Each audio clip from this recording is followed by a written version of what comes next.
शुक्रवारी अतिक्रमण करण्यात आलं होतं आणि जेव्हा CCTV फुटेज मी पाहिला आणि तिथं पोहोचले तोपर्यंत 1 तास होऊन गेलेला होता.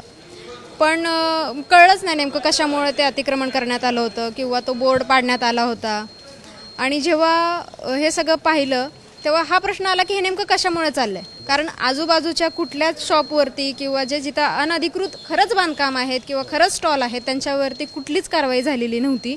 आणि मग हे का झालं हे विचारण्यासाठी धडपड करत अधिकाऱ्यांना पण फोन लावले, सगळ्यांना बोलणं केलं.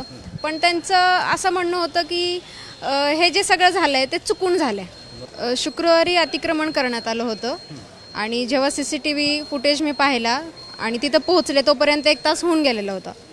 पण कळलंच नाही नेमकं कशामुळे ते अतिक्रमण करण्यात आलं होतं किंवा तो बोर्ड पाडण्यात आला होता. आणि जेव्हा हे सगळं पाहिलं तेव्हा हा प्रश्न आला की हे नेमकं कशामुळे चाललं आहे. कारण आजूबाजूच्या कुठल्याच शॉपवरती किंवा जिथं अनधिकृत खरंच बांधकाम आहेत किंवा खरंच स्टॉल आहेत त्यांच्यावरती कुठलीच कारवाई झालेली नव्हती. आणि मग हे का झालं हे विचारण्यासाठी धडपड करत अधिकाऱ्यांना पण फोन लावले, सगळ्यांना बोलणं केलं. पण त्यांचं असं म्हणणं होतं की हे जे सगळं झालं आहे ते चुकून झालं आहे.